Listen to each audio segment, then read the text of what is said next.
I'd like to begin by thanking Tom for the invitation to come here and attend so many interesting and different lectures from different perspectives of the Exodus. The last thing that I read that I was really impressed on, that really changed and reformulated the way I thought about the Exodus, was Ron Hendel's seminal 2001 JBL article on the Exodus in biblical memory.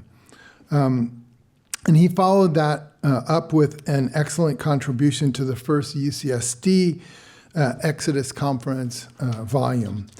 So I'd like to see if I can follow that up with some thoughts on areas which are related to my own expertise, which would include sociolinguistics, scribal communities, and the Amarna letters. So here I want to specifically reflect on the Exodus in light of the Amarna letters and try to build on Ron Hendel's articles. To begin with, the Amarna complex are the Amarna correspondence are diplomatic clay tablets from Akhenaten's reign, roughly in the mid-14th century BC.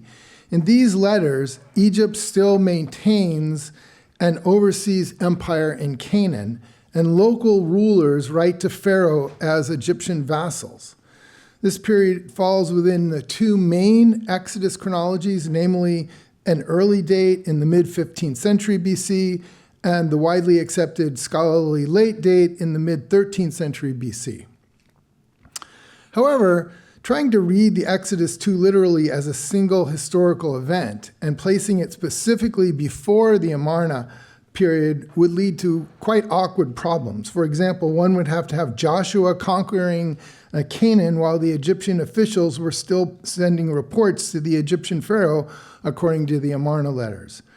Moreover, the Amarna letters contain no explicit reference to any kind of migration out of Egypt. To be honest, I don't think a purely historical model works in the wake of Ron Hendel's rethinking of the Exodus from the perspective of memory studies. Memory studies make it unnecessary to search for a single historical event of the Exodus in the Amarna letters. But a more intriguing problem where the Amarna letters might be useful in understanding the memory of the biblical Exodus is the possible identification of the Canano-Akkadian term Habiru, sometimes Apiru, with the early Israelites based on the similarity of the Akkadian term Habiru and the Hebrew term Ivrim for Hebrews. In this paper, I will use the term Habiru to refer to this group, reflecting the normalized Akkadian syllabic spelling that we find in the Chicago Assyrian Dictionary.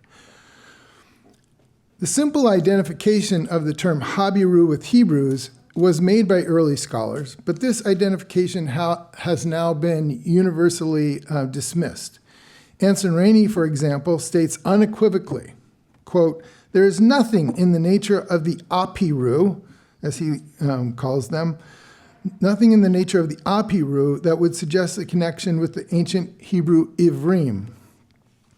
For Rainey, this is a linguistic problem that stems from the long vowel in Apiru, which has no linguistic correlation in the Hebrew word Ivrim. And from a purely historical linguistic approach, Rainey is undoubtedly correct. However, Rainey did not consider a linguistic approach rooted in folk etymology and sociolinguistics. Modern scholars often make some allowance for a loose relationship between the term Habiru and the later Hebrew term that reflects these folk etymologies, and linguistic similarities between the two terms certainly warrant some investigation, which actually has been done over and over again, so I'm just beating a dead horse here to a certain extent. Folk etymology does allow us to suggest some connection between the two terms. Sociolinguistic scholarship on folk etymology explores how speakers reinterpret unfamiliar and opaque words to make them more understandable or meaningful within their language and culture. In this case, the term Habiru in the Amarna letters is centuries removed from its use in biblical texts. And yet there is good evidence for the reappropriation in biblical Hebrew of old terms used in the New Kingdom administration in later biblical texts. For example, one Akkadian word is masu, for corvée labor. This term occurs only in peripheral Akkadian texts from Alalak and Amarna, and it appears prominently in the story in Exodus 1, verse 11. And the use more generally of masu, or mas, in Hebrew is used primarily in early biblical poetry and in texts related to the early monarchy. Hendel notes the importance of corvée workers in the Amarna letters in his second article, The Exodus as Cultural Memory. What he doesn't mention is that the biblical word mas is likely a legacy term from the New Kingdom administration in Canaan. Hoffmeyer also mentions the importance of corvée labor during the New Kingdom period and points out that the related terminology mas continues to be used in texts related to the early biblical monarchy. Another term that I discuss in The Finger of the Scribe is the word mahir, which refers to an Egyptian administrative scribe working in Canaan. In the Egyptian text, the craft of the scribe, also known as Papyrus Anastasi I, the reappropriation of this interpretation, this term is pretty clear. And this reinterpretation of old terminology is a phenomenon that's deeply tied to language change, identity, and meaning making, especially in oral and traditional cultures. Folk etymology thus refers to a process where the word's actual form is reshaped, often unconsciously, by speakers who reinterpret it according to more familiar words, patterns, and meanings. This can affect pronunciation, spelling, or even meaning. It typically happens when a word is a foreign, archaic, obscure word, or when speakers need to reshape it to fit their own language. Now, two of the most well-known examples of folk etymology in Hebrew are the ethnonym Ivri for Hebrew and the personal name Moshe, or Moses. For example, the term Moses can reflect the Egyptian word mas, which means born of. Thus, you have Thutmose, the son of Thoth. But in Exodus 2:10, it gives a Hebrew folk etymology, thus Mashiti, who, that is, I drew him out, right? In the same way, scholars often derive the word Ivri from the Hebrew root ayin bet resh, meaning to cross over, and suggests a folk etymology related to the Israelites crossing over the Red Sea, or the Yam Suf, or also the Jordan River, all to come into the land. All this to say is that etymological relationship between Habiru and Ivri presents no insurmountable problem in the context of folk etymologies. Of course, this doesn't mean that there should be a simple identification between Habiru and the ancient Hebrews. The next task is to understand the Akkadian word Habiru itself. Most scholars follow a version of the definition given in the Chicago Assyrian Dictionary, which says that Habiru is a quote-unquote social class, and suggests that it probably is a West Semitic loanword into Akkadian. The Chicago Assyrian Dictionary bases its definition on the broader use of the term in the second millennium Akkadian texts ranging from Mari to Alalak to Amarna. Habiru is usually written with the logograms Lu, Sa, Gaz in the Amarna letters, but there is a variety of different variant logographic writings in the Amarna tablets. We get the vocalization of Lu, Sa, Gaz logogram from the syllabic spellings at Mari, Ugarit, and Alalak, which have Habiru or Habiri. The syllabic spelling is also found, interestingly enough, in the Jerusalem Amarna letters. It's worth pointing out here that the syllabic spelling is only found in the Jerusalem Amarna letters It's not found in any other Amarna text. This highlights the Jerusalem Amarna letters belonging to a separate and different scribal community from the other Canaanite letters. Now, how do we get Habiru? The fragmentary school text from Ugarit suggests the Sumerian logograms Lu Sagaz may have been read in West Semitic as Habiru in a North Syrian scribal community. The fragmentary Akkadian text at Ugarit has the logogram Lu Sagaz mesh that is supposedly correlating with Ayin PRM in the Ugaritic script. If this reading were convincing, it might suggest that the syllabic transcription that you find sometimes Habiru, that is, with the P2 sign instead of the B1 sign in Akkadian, might be correct. And this also can be used to explain why you find different spellings for this word, either Habiru, Habiru, or Habiru. But the alternation between ha and ayin simply reflects the lack of an ayin in cuneiform writing system. And it's the interchange between the P and the B that actually is more interesting. It could reflect a known dialect variation in the Semitic languages. The most well-known example of this variation is the spellings for the Hebrew word soul, nephesh, which is usually spelled with a bait in Hebrew, but sometimes spelled with a pei in Aramaic, as well as Somalian, and even sometimes in Hebrew inscriptions. I find it plausible that the pronunciation could have been then Habiru in South Levantine scribal text based on the well-known alternation between the B and the P, specifically in West Semitic and more generally in Semitic. This brings me to a couple methodological notes that I want to use to build my argument in this paper that the Habiru is more than just a social class. Rather, I will argue that the Habiru refers primarily to a mercenary army in the Amarna letters. First of all, I believe it's critical to discuss terminology within a specific scribal community, in this case, the Canaanite Amarna letters.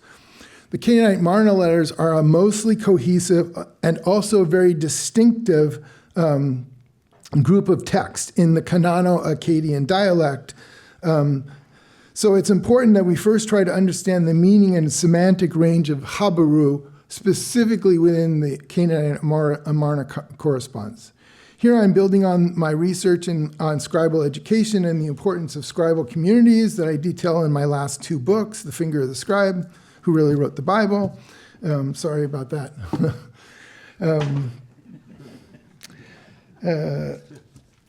Scribal communities have their own sociolex. Like scribal communities have their own sociolex. Words have their own nuances within a scribal community. My second point builds on this observation, namely that the Jerusalem letters reflect a different scribal training and a different scribal community than the other Canano-Akkadian letters. William Moran had already pointed this out long ago in a classic article called The Syrian Scribe of the Jerusalem Amarna Letters. He says the Jerusalem scribe belonged to a different scribal community than the other Canaanite Amarna scribes. Moran observed that the cluster of letters from Abdichiba of Jerusalem share consistent handwriting, scribal style, linguistic features indicating that they were written by a different scribe. My observation that the Jerusalem scribe wrote the word Habiru syllabically, like other North Syrian texts, instead of logographically like the other Canaanite Amarna texts, further supports Moran's characterization about the Syrian scribe of the Jerusalem Amarna letters. Now, before discussing the specifics of the Amarna Habiru, it's worth mentioning a couple of the primary scholars that have touched on this topic. I'll begin with James Hoffmeyer, who emphasizes that the letters reveal a period of turmoil in Canaan, city-states under siege, rulers pleading for the Egyptian military support, threats from groups like the Habiru. He argues that this chaos corresponds well to the kind of conditions described in the conquest narratives of the book of Joshua following the Exodus. Hoffmeyer is is cautious but open to identifying the Habiru with the early Israelites or groups like them.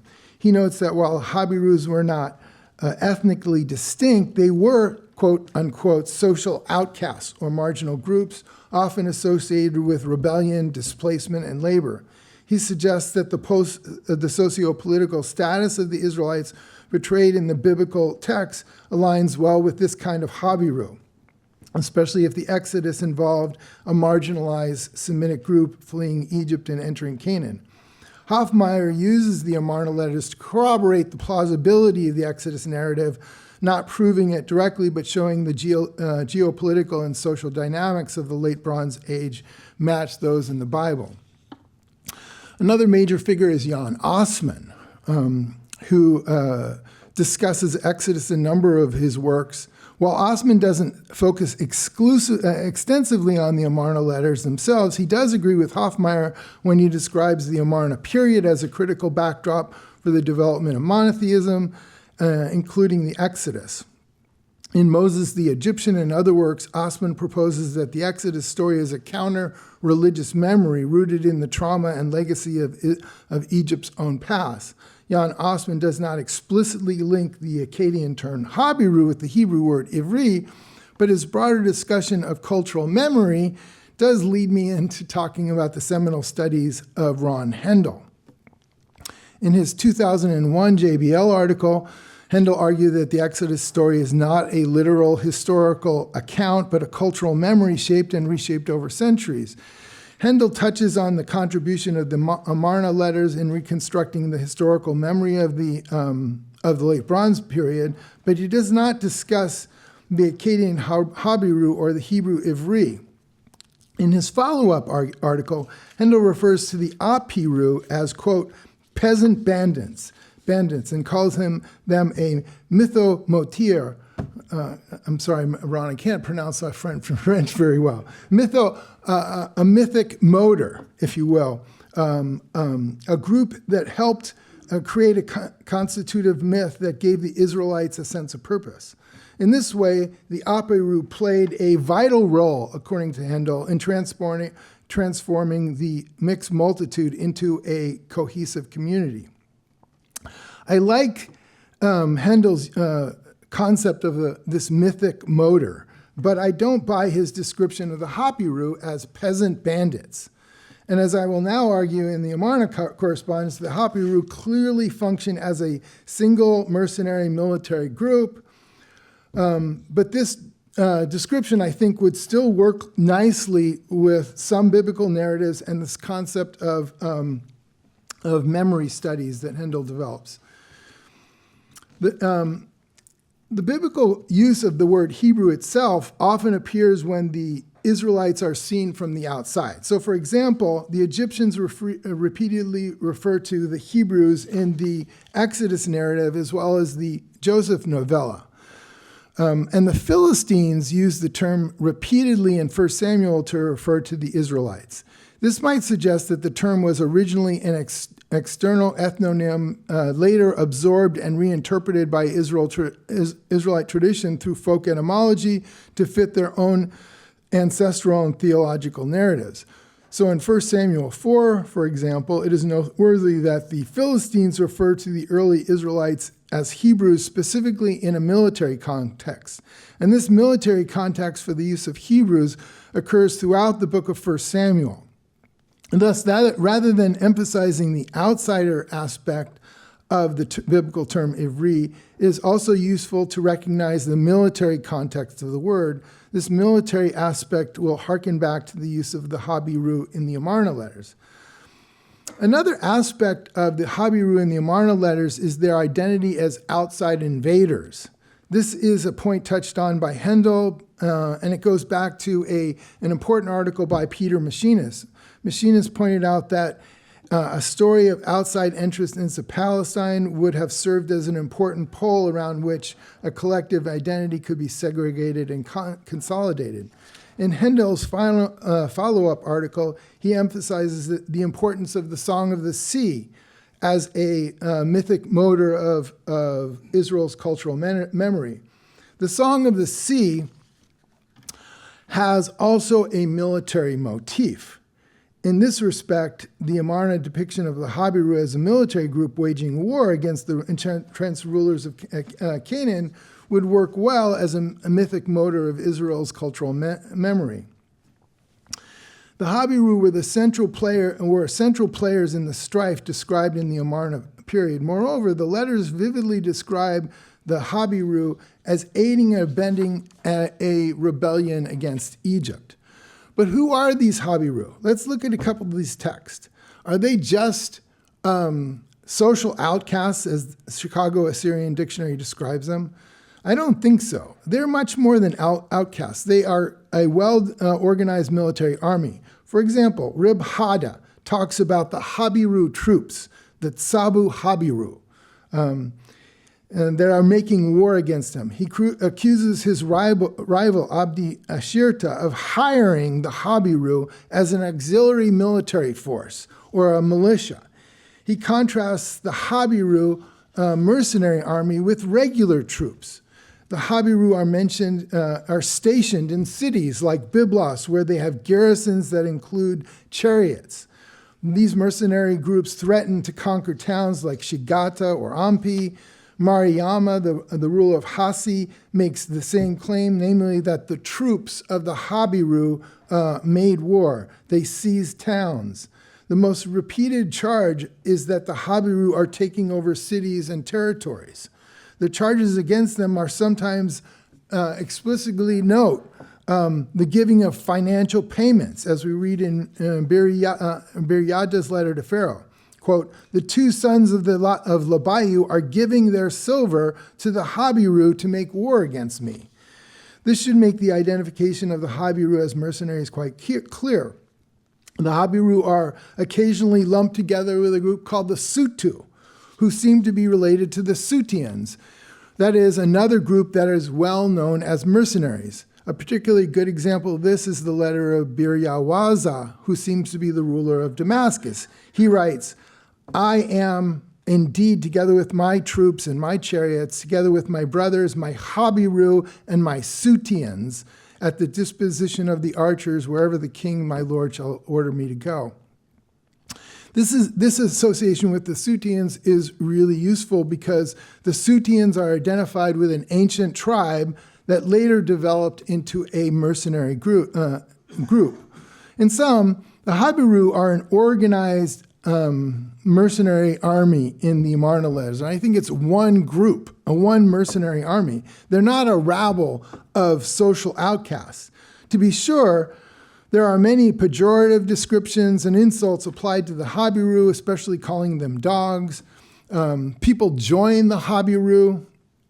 But as Aaron Burke points out, mercenary armies often gather social outcasts to them from a variety of displaced peoples. Thus, the depiction of the Habiru as social outcasts only strengthens their primary understanding of them as mercenaries. If the Habiru are a mercenary army that outsiders can join, this should remind us of one of the aspects of early Israel that is often underemphasized, namely that early Israel was a mixed multitude. In Exodus 12:38, we read that a mixed multitude, an Erev Rav, went out from Egypt with the Israelites. Anne Killebrew, pointing to this very phrase in her 2006 article when she argues that ancient Israel during the Iron One period should be defined as constituted by largely indigenous, tribal, and kin-shaped groups with the additional influx of smaller numbers of members of external groups whose geological affiliations come together as a, quote, mixed multitude of peoples. Killebrew, however, does not connect this aspect of early Israel with the descriptions of the Habiru in the Amarna letters, but I would. In sum, scholars have often suggested that the Habiru in the late Bronze Age texts denote a largely loosely defined social class, fugitives, sometimes mercenaries, bandits, dispossessed peasants, rather than a specific ethnicity or group. However, when we look closely at the Canaanite Amarna letters, the Habiru are clearly a mercenary military group made up of a mixed multitude of peoples. There are aspects in this description that can be loosely correlated with the Proto-Israelites described in the Exodus, conquest, and early monarchy narratives. I think we need to put additional focus on the Habiru as mercenaries in reflecting on the biblical memories of early Israel. Aaron Burke emphasizes that many mercenaries originated as agro-pastoral migrants living in the periphery of society. He suggests that mercenaryism played a central role in the acquisition of economic and political power. These are aspects of the term Habiru that could have been appropriated and used as an early Israelite mythic motive. Moreover, as I have argued in my earlier book, The Finger of the Scribe, there are good reasons to believe that we have echoes and fragments of late bronze scribal culture and terminology that are preserved and transformed in early biblical traditions. This includes terms like maher for West Semitic scribes in Papyrus Anastasi, mas for corvée labor in the Amarna letters, and also I think Habiru, which reflects the Ivri or the Hebrews in biblical literature. Thank you.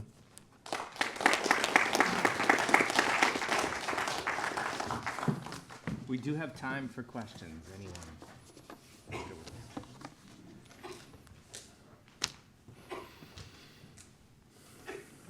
Do you think it's a similar situation as was with the Alemanni, the Germanic group, which was a confederation of various different Germanic ethnic groups, and they called themselves Alemanni, as in all men? Do you think that possibly could be the situation here? And also, is there any link with the Shasu? I don't see a link between the Habiru and the Sashu. And I'm not aware of the historical analogy you're referring to, so I can't really say whether it would be a good analogy.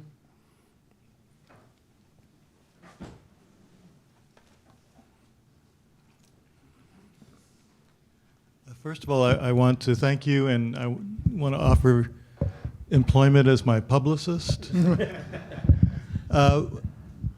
questions, or maybe just one. In the biblical account, the term Ivri is, in their own folk imagination, traced from a guy, Aver, who's in the genealogy of the Shemites and stuff. What's your thinking about how that fits in? Yeah, I mean, I think that's part of the folk etymology and development of the term. I mean, I think when I look at the narratives, I mean, that's also true of Mas or Mahir. There's like 2 different stages to the use of the term. So I think there's the stage where it's in early narratives, which in some ways are closer to the original meaning as they're remaking it. And then there's the reuse of it in much later narratives where sometimes they've completely lost the meaning of the term, or sometimes they're glossing on it. I think the gloss in Genesis 49 of Mas with Oved is like an intentional. They don't know what Mas means anymore, so they're so a later scribe is putting Oved there. We have Mahir that's reused in Psalm 45, where they're glossing Mahir with Sofer because they don't know what it means anymore. So I think that's part of the process, because once it gets in the text, right, then it becomes part of the biblical legacy. So scribes 100, 200, 300 years down the line are still looking at this and continuing to sort of recreate the meaning. It's interesting. Anyway. So let me just, one more comment. The one place where someone's called a Hebrew not as a foreigner is in Genesis 14, where it's Abram the Hebrew, right? And he's kind of a warrior kind of guy, so that kind of helps you. Yeah, I mean, it helps. Even though it's much later. I mean, it helps with the idea that that this is a term that's has deep roots in a sort of mercenary military context, which I think is it works really well for understanding, parts of the Exodus tradition in terms of one of the mythic motors of it. Great paper. Okay. Any last questions?